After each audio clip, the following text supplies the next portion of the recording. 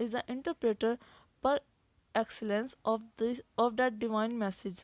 That is why all Muslims all over the world